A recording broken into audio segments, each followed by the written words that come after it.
Queridos irmãos, a paz do Senhor Jesus, estamos juntos mais uma vez para mais um estudo da Palavra do Senhor, mais uma leitura bíblica diária. E nós vamos dar continuidade ao estudo do livro dos Salmos. Hoje nós vamos estudar o Salmo de número 2. Nós estamos na leitura bíblica diária e estamos estudando o livro dos Salmos. Já vimos o Salmo 1 e hoje nós vamos ver o Salmo de número 2. Então eu te convido a abrir a sua Bíblia no Salmo de número 2 para fazermos a leitura. Diz assim a palavra do Senhor: Por que se enfurecem as nações e os povos imaginam coisas vãs? Os reis da terra se levantam e as autoridades conspiram contra o Senhor e contra o seu ungido, dizendo: Vamos romper os seus laços e sacudir de nós as suas algemas. Aquele que habita nos céus dá risada, o Senhor zomba deles. Na sua ira, a seu tempo, lhes falará, e no seu furor os deixará apavorados, dizendo: Eu constituí o meu rei sobre o meu santo monte Sião. O rei diz: Proclamarei o decreto do Senhor. Ele me disse: Você é meu filho, eu hoje gerei você. Peça e eu te darei as nações por herança e as extremidades da terra por sua possessão. Com uma vara de ferro você as quebrará e as despedaçará como um vaso de oleiro.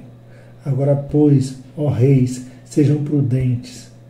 Deixem-se advertir, juízes da terra. Sirvam o Senhor com temor e alegrem-se nele com tremor. Beijem o filho, para que não se irrite e não pereçam no caminho, porque em breve se acenderá a sua ira. Bem-aventurados todos os que nele se refugiam. Essa versão da Bíblia que lemos é a NAA, Nova Almeida Atualizada. Queridos, o Salmo de número 2, ele é considerado um salmo messiânico, ou seja, este salmo ele é citado no Novo Testamento como se referindo a Jesus Cristo.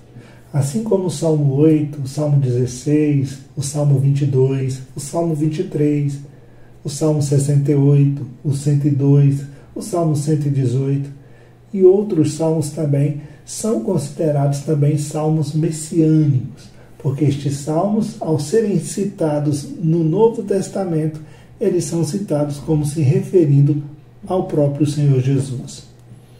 E de todos os salmos messiânicos, o Salmo número 2, ele é o mais citado no Novo Testamento. Há pelo menos 18 referências a este salmo no Novo Testamento. De acordo com os estudiosos e os teólogos, há pelo menos duas maneiras de nós interpretarmos estes salmos. A primeira é interpretarmos este salmo historicamente. Isto é, vemos esse salmo como uma referência ao rei Davi. E outra maneira de interpretarmos seria de uma forma alegórica, vendo este salmo à luz de uma profecia acerca do Messias, de Jesus Cristo, o Filho de Deus. Pois, profeticamente falando, ele aponta para Jesus, o Messias. Jesus ele é o Filho de Deus, o descendente de Davi, no qual as profecias dadas a Davi se cumprem. Então, em um contexto literal, temos a história do estabelecimento do trono de Davi, mesmo diante da opressão dos seus algozes. Porém, em um contexto alegórico, o Salmo aponta para o Davi espiritual, que é Cristo, e o estabelecimento do seu reino. O teólogo Wilhelm van Germany, ele vai dizer que, na perspectiva tipológica, Jesus é o cumprimento deste salmo. De acordo com Lucas, capítulo 4, versículos 25 e 26, a autoria deste salmo é atribuída ao rei Davi, dentro do contexto ali da declaração de Lucas, no livro de Atos, ele afirma que o escritor do Salmo 2 é o rei Davi. Charles Spurgeon, o príncipe dos pregadores, ao comentar este salmo, ele se refere a este salmo como sendo o salmo do Messias, o príncipe, pois apresenta uma visão maravilhosa, onde o povo se levanta contra o ungido de Deus e também manifesta o propósito resoluto de Deus em exaltar seu próprio Filho e apresentar o reinado final deste Filho sobre todos os seus inimigos.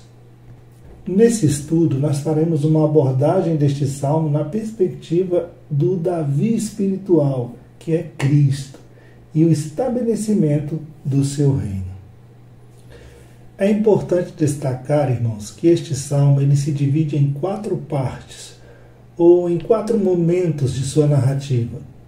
Como se trata de um salmo, uma canção que os judeus utilizavam para adoração, ou uma poesia, nós podemos dizer que este salmo ele está dividido em 4 estrofes, sendo que cada estrofe dessa canção ou desta poesia é formada por 3 versículos. Então, no versículo de 1 a 3, nós temos a primeira estrofe, ou a primeira parte desse versículo. Nela nós vamos encontrar a conspiração da terra contra o Messias, a fúria das nações e dos seus governantes contra o Senhor e contra o Messias. Nos versículos de 4 a 6, que é a segunda parte ou a segunda estrofe deste salmo, nós vamos encontrar o riso do Senhor diante dessas ameaças ou diante da fúria dessas nações. O Senhor vai zombar deles. E na terceira parte nós vemos, nos versículos 7 a 9, a manifestação do Filho. O Filho faz a proclamação do decreto de Deus a seu respeito. E na parte final, que seria a 4ª estrofe deste salmo, os versículos de 10 a 12, nós vamos ver que há um conselho de Deus para os reis e para os governantes. Uma oportunidade de arrependimento oferecida pelo Senhor. Então, irmãos, vamos ao Salmo de número 2. Em sua primeira parte, como já falamos, ele trata da conspiração da terra, a fúria das nações e dos seus governantes. Observe que o salmista diz: por que se enfurecem as nações e os povos imaginam coisas vãs? O salmista começa com uma pergunta retórica, que mais parece uma admiração diante de tudo o que está acontecendo. Enquanto no Salmo 1 os justos estão meditando na palavra de Deus, no Salmo 2 a terra se rebela contra o céu. Os homens conspiram contra Deus. A fúria das nações se manifesta contra o Senhor e contra o seu ungido, em uma rebelião tola e inútil. As nações e seus governantes se levantam como se fosse um mar enfurecido. Em outra tradução, a Bíblia vai dizer: por que se amotinam os gentios? Ou por que se amotinam as nações contra o Senhor? Warren Van Berges, em seu comentário bíblico expositivo, ele vai dizer que essa revolta das nações, essa manifestação de revolta das nações, é comparada a um animal obstinado e enfurecido, tentando romper as amarras que prendem o jugo no seu pescoço. A humanidade conspirando, as nações organizadas, as pessoas individualmente tentando descobrir como eles poderão destronar Deus, ou até mesmo como poderão destruí-lo. Westlight Taylor, um teólogo americano, ele vai dizer que essa rebelião universal contra o governo divino nos mostra a real natureza e essência do pecado. Porque o pecado nada mais é do que uma rebelião moral contra Deus. Uma revolta contra as suas leis, contra os seus ordenamentos, contra o mandamento do Senhor. Então ele olha para essa revolta apresentada pelo salmista e vê aqui uma consequência natural do pecado na vida do ser humano. O pecado é uma rebelião contra Deus. Em suma, segundo Taylor, pecar é colocar a vontade do homem no centro da vida, em vez de colocar a vontade de Deus. Mas o salmista se refere a esta rebelião das nações contra o Senhor como coisas vãs. Ele diz: e os povos imaginam coisas vãs. Essa expressão, coisas vãs, revela a fragilidade dessa rebelião. Significa que o plano deles é completamente inútil. Não é proveitoso. Essa rebelião é algo fútil. Nesse sentido, nós podemos dizer que a rebelião do homem contra Deus, ela é irracional. Ela é algo sem nenhuma esperança. Os homens querem ser gigantes, os homens querem ser sábios, querem viver a vida sem Deus, sem limites, sem nenhuma restrição, construindo altares para si mesmos. Porém, longe de Deus, o caminho a ser trilhado, com certeza, os levará a um fim triste e doloroso. O versículo de número 2, ele vai nos dizer contra quem que é esta rebelião.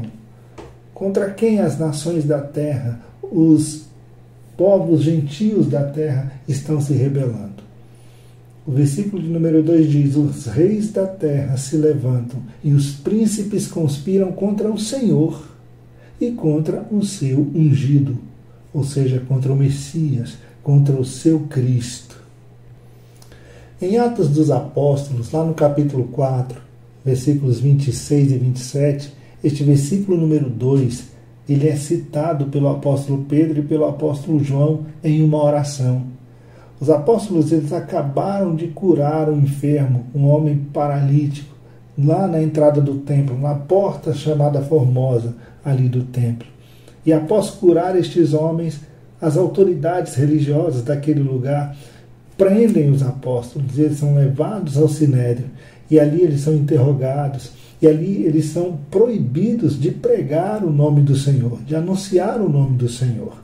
E Pedro e João se referem a esse momento de perseguição exatamente como o cumprimento desta palavra. Os reis da terra se levantando, os príncipes conspirando contra o Senhor e contra o seu ungido.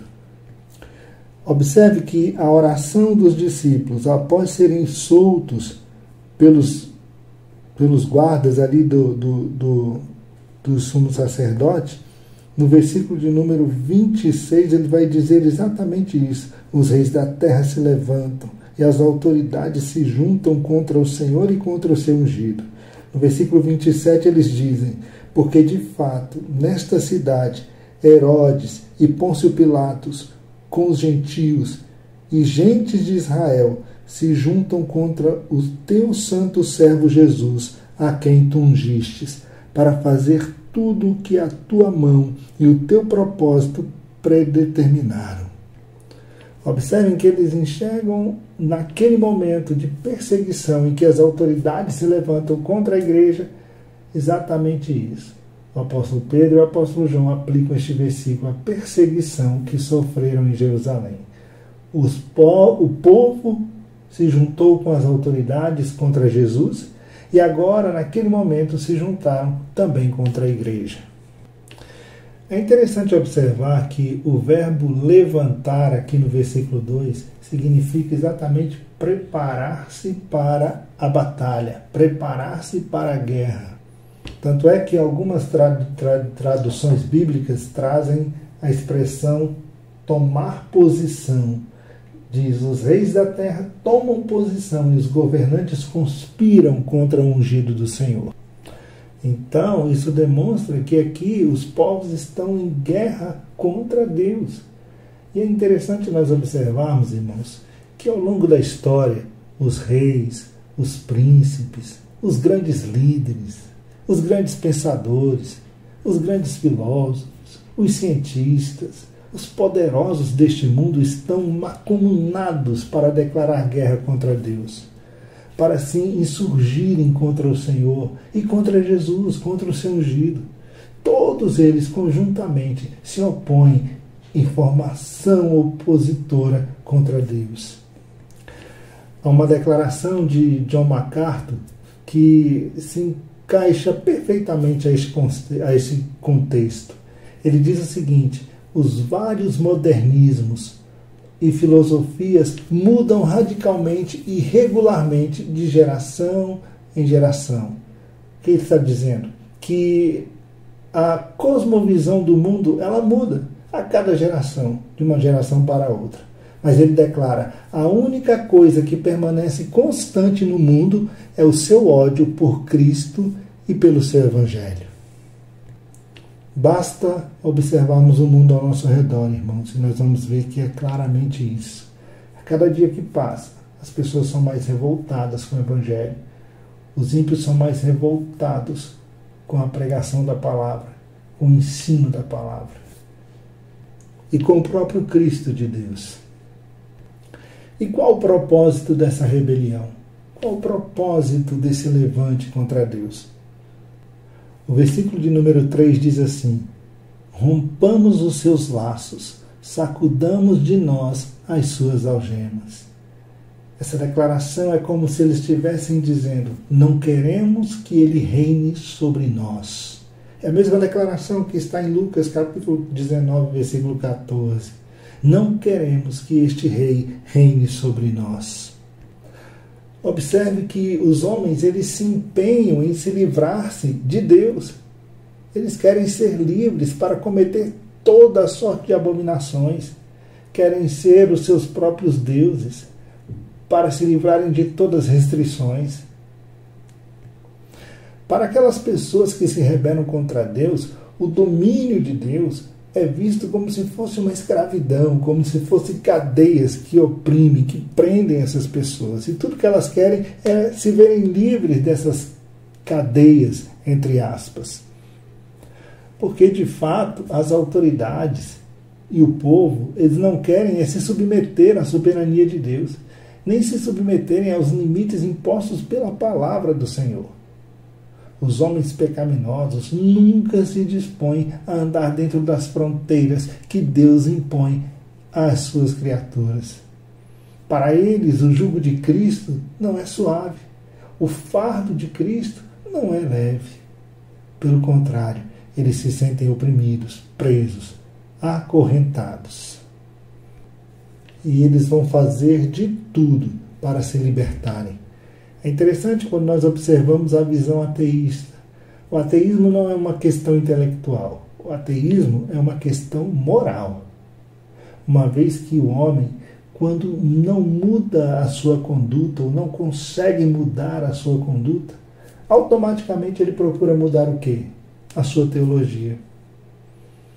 O apóstolo Paulo, quando ele escreve a Timóteo, na sua segunda carta, capítulo 4, versículo 3, ele vai dizer assim: porque virá tempo em que não suportarão a sã doutrina, mas tendo comichões nos ouvidos, amontoarão para si doutores conforme as suas próprias concupiscências. A verdadeira liberdade, irmãos, ela está na sujeição à vontade de Deus. Fora da autoridade de Deus, tem-se uma liberdade que não é liberdade. Uma liberdade sem autoridade, ou seja, uma verdadeira anarquia. O próprio Senhor Jesus, ele disse no Evangelho de Marcos, capítulo 8, versículo 35, porque qualquer que quiser salvar a sua vida, perdê-la-á. Mas qualquer que perder a sua vida por amor de mim e do Evangelho, esse a salvará.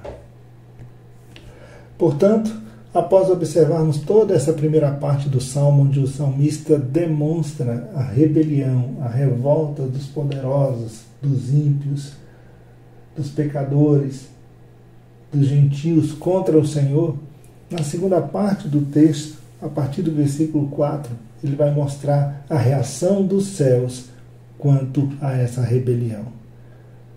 O riso dos céus, ou seja, o Senhor zombando deles. O versículo de número 4 diz assim: aquele que habita nos céus dá risada. O Senhor zomba deles. Ri-se aquele que habita nos céus. A resposta de Deus à rebelião das nações é zombar deles, pois Deus sabe que as suas tentativas são inúteis. A sua rebelião é vã. A terra não consegue abalar o céu. A fúria dos homens só consegue produzir em Deus riso, riso de desprezo. Quem pode lutar contra o Todo-Poderoso e prevalecer? Observe que a cena tranquila no céu é um contraste e tanto com a cena de turbulência que acontece na terra.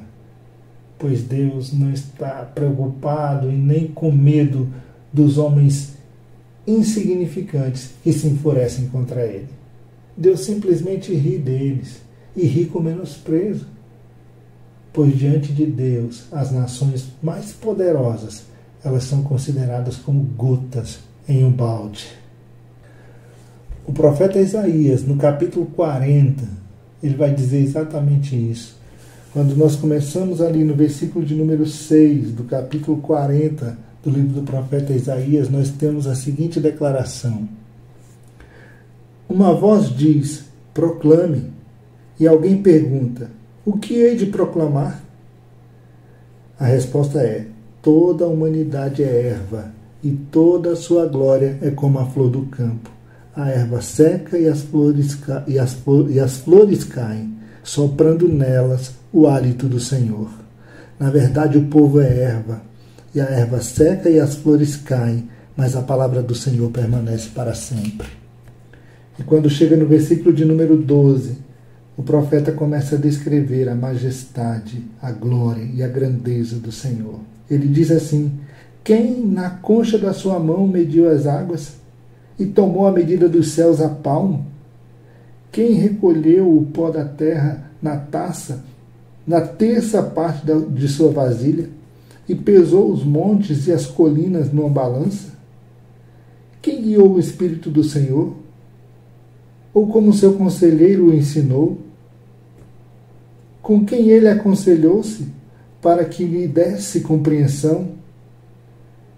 Ele diz no versículo 15, eis que as nações são consideradas por ele como um pingo que cai de um balde, e como um grão de pó na sua balança. Eis que ele carrega as ilhas como se fossem pó fino. E no versículo 17 ele diz, diante dele todas as nações são como coisas que não é nada.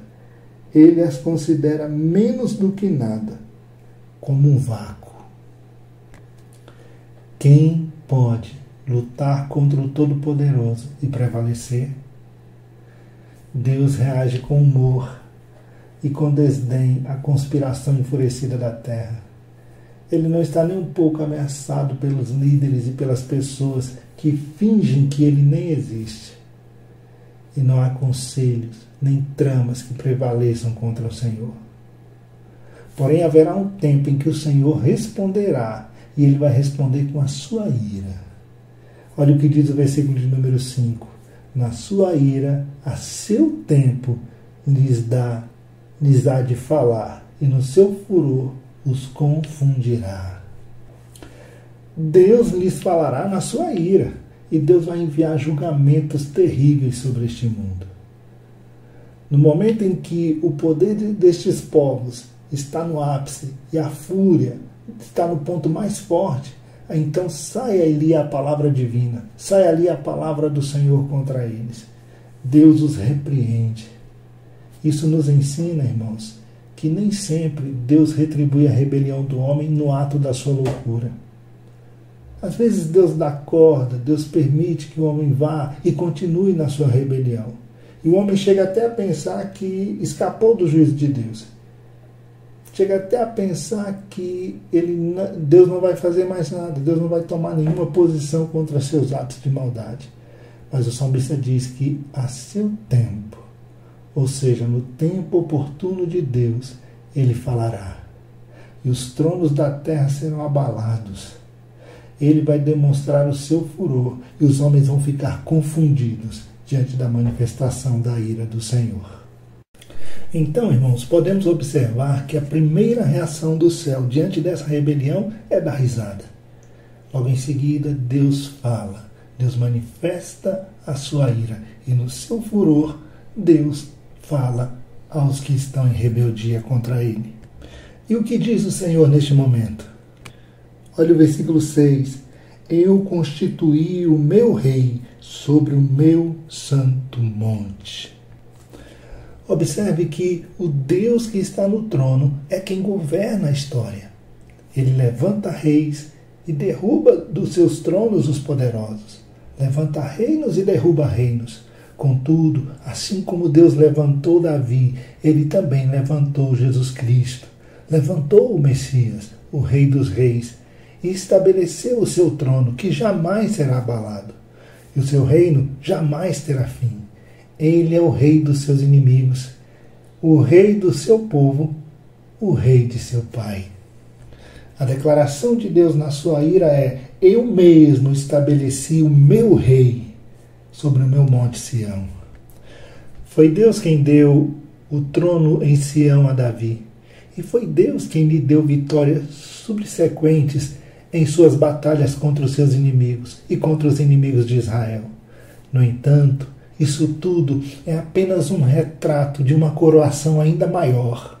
Deus declara que existe apenas um verdadeiro rei, e este rei é seu filho, que se encontra assentado no trono de glória, conforme Marcos 16, versículo 19. Jesus é rei e é sacerdote, segundo a ordem de Melquisedeque, conforme Hebreus capítulo 5, dos versículos 5 ao versículo 6. Queridos, nesse primeiro áudio do capítulo 2, nós vamos ficando por aqui. Nós vimos a primeira parte e a segunda parte do Salmo de número 2. E a partir do próximo áudio, ou no próximo áudio, nós vamos ver a terceira parte e a parte final destes salmos. Creio que Deus tem muito a falar ao teu coração. Então fique atento e nos acompanhe no próximo áudio, dando continuidade ao estudo da palavra do Senhor. Que Deus te abençoe e fica na paz do Senhor Jesus. Amém?